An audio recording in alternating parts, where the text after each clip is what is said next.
మిథున రాశి వారి యొక్క ఫలితాలు. అయితే ఈ నెలలో మీ గోచార గ్రహగతులు కనుక చూసుకున్నట్లయితే కొంచెం మిశ్రమ ఫలితాలు కనపడుతున్నాయి కాబట్టి ఎక్కువ జాగ్రత్తలు తీసుకోవాలి. ఎందుకంటే గోచారం అనుకూలంగా కనపడటం లేదు. ఏ పని ప్రారంభం చేసినా కొంచెం ఆలస్యంగానే పనులు పూర్తవుతూ ఉంటాయి. కాబట్టి కంగారు పడకండి. కొంచెం ఎదురు చూడండి. ఓర్పుతో ప్రయత్నాలు చేయండి.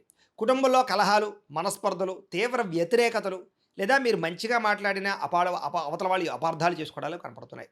మీరే ఎదుటి వాళ్ళని సరిగ్గా అర్థం చేసుకోలేకపోవడం కానీ లేదా ఏదో రకమైనటువంటి మనస్పర్ధలు మిస్అండర్స్టాండింగ్లు ఉన్నాయి కాబట్టి జాగ్రత్తలు తీసుకోండి. సంపాదన కన్నా ఖర్చు అధికంగా కనపడుతోంది. అప్పుల బాధలు ఎక్కువ అవుతున్నాయి, రుణ బాధలు బాగాను. ఉద్యోగస్తులకి మంచి మంచి అవకాశాలు చేజార్చుకునే పరిస్థితి కనపడుతోంది. ఉద్యోగాలు మారాలనుకున్నా కుదరకపోవడం, దూరపు బంధువుల నుంచి చెడు వార్తలు వినే అవకాశాలు, మిత్రులు కూడా శత్రువులుగా తయారయ్యే అవకాశాలు, విదేశీ ప్రయాణాలు వాయిదా పడిపోవడము, వీసాలు రిజెక్ట్ అయ్యే అవకాశాలు కూడా కనపడుతున్నాయి. ఎదుటి వాళ్ళకి మీ మీద ఈర్ష్య, ద్వేషం, అసూయ పెరిగిపోతూ ఉంటాయి కాబట్టి మీరంటే గిట్టని వాళ్ళతో జాగ్రత్తగా ఉండండి. కొంచెం నరదిష్టి, నరఘోష కూడా బాగా ఉంది, జాగ్రత్తగా ఉండండి. అలాగే డబ్బులున్నా కూడా సంతృప్తి లేకపోవడం, ఏదో తెలియని అశాంతి, బెంగ, భీతి, భయం లాంటివి, అనారోగ్య సమస్యలు, అసంతృప్తి, మెంటల్ టెన్షన్లు బాగా కనపడుతున్నాయి. అలాగే అనుకున్నంత ఆదాయం రాకపోవడం వల్ల ఇబ్బందులు, తప్పుడు ప్రదేశాలలో డబ్బులు పెట్టడం వల్ల తీవ్ర ధన నష్టం కూడా కనపడుతుంది. అందుకని ఏదైనా డబ్బులు పెట్టుబడులు పెట్టేటప్పుడు ఒకసారి జాతక పరిశీలన చేయించుకోండి. ఎందుకంటే జాతకంలో బలం లేకుండా పెట్టే పెట్టుబడులన్నీ నష్టపోతారు. అందుకనే మీ డేట్ ఆఫ్ బర్త్ అది పంపితే నువ్వు జాతకం చూస్తాం. అందులో ఏంటంటే లగ్నం ఎక్కడుంది, ఏ ఏ గ్రహాలు ఎక్కడున్నాయో, ఏ దశలు నడుస్తాయో తెలుస్తుంది. దాన్ని బట్టి ఆ దశలు యోగించాయి అనుకోండి, మనం పెట్టే పెట్టుబడి అంతా లాభం ఉంటుంది. అంటే ఈ పెట్టుబడులనే కాదు, ఉద్యోగానికి, వ్యాపారానికి, సంతానానికి ఏ ఇబ్బంది ఉన్నా కూడా పర్సనల్ జాతకంలో ఉండే లగ్న బలం చాలా ముఖ్యం కాబట్టి మమ్మల్ని సంప్రదించినట్లయితే జాతకం చూస్తాం కాబట్టి జాగ్రత్తలు పడవచ్చు. ఏదైనా పరిహారాలు చేస్తే అవసరం అయితే తద్వారా ఇబ్బందులు ఉండవు.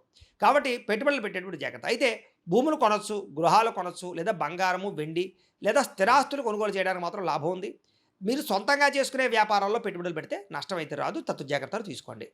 కానీ షేర్లు, ట్రేడింగ్లో డబ్బులు పెట్టుబడులు పెట్టేటప్పుడు మాత్రం ఎక్కువ జాగ్రత్తలు తీసుకోండి. బెట్టింగ్లు జోలికి, స్కాముల జోలికి, వాటి జోలికి, అసలు జోద ప్రక్రియల జోలికి అసలు వెళ్ళకండి. విపరీతంగా ఖర్చులు పెరిగిపోతున్నాయి. ఇంట్లో మీ పిల్లల వల్ల ఎక్కువగా ఖర్చులు కనపడుతూ ఉన్నాయి. ఇంట్లో ఏదో రకమైన సమస్య వల్ల ఖర్చులు, వస్తువులు చెడిపోవడం, వాహనాలు చెడిపోవడం వల్ల ఖర్చులు, రకరకాల కారణాల చేత ఏదైనా కొన్ని రెన్యూవల్ చేయించుకునేటటువంటి ఖర్చులు ఇలాంటివి కనపడుతున్నాయి. అలాగే పాలసీలు కట్టడం కానీ, టర్మ్ ఇన్సూరెన్స్లు, హెల్త్ ఇన్సూరెన్స్లు కట్టడం కానీ ఇవన్నీ కూడా కనపడుతూ ఉన్నాయని చెప్పొచ్చు. తప్పనిసరి పరిస్థితుల్లో అప్పు చేయవలసిన పరిస్థితి కనపడుతోంది. అలాగే నిరుద్యోగులకు ఎంత ప్రయత్నం చేసినా మీరు అనుకున్న ఉద్యోగ అవకాశాలు రాకపోవడం వల్ల వచ్చిన ఉద్యోగాన్ని సరిపెట్టుకునే పరిస్థితి కనపడుతోంది. ఉద్యోగస్తులకి అధికారికి ఇబ్బంది కనపడుతుంది. ముఖ్యంగా ప్రభుత్వ ఉద్యోగస్తులందరికీ కూడా ఇబ్బందులు కనపడుతూ ఉన్నాయని చెప్పొచ్చు. అలాగే అనుకున్నంత గుర్తింపు లేకపోవడము, కెరీర్ గ్రోత్ లేకపోవడం కనపడుతోంది. అనవసరమైన వివాదాలు ఇరుక్కోవడం కానీ, కోర్టు సమస్యలు ఇరుక్కోవడం కానీ, పోలీస్ కేసులు ఇరుక్కోవడం కానీ కనపడుతుంది. కాబట్టి గొడవల జోలికి అస్సలు వెళ్ళకండి.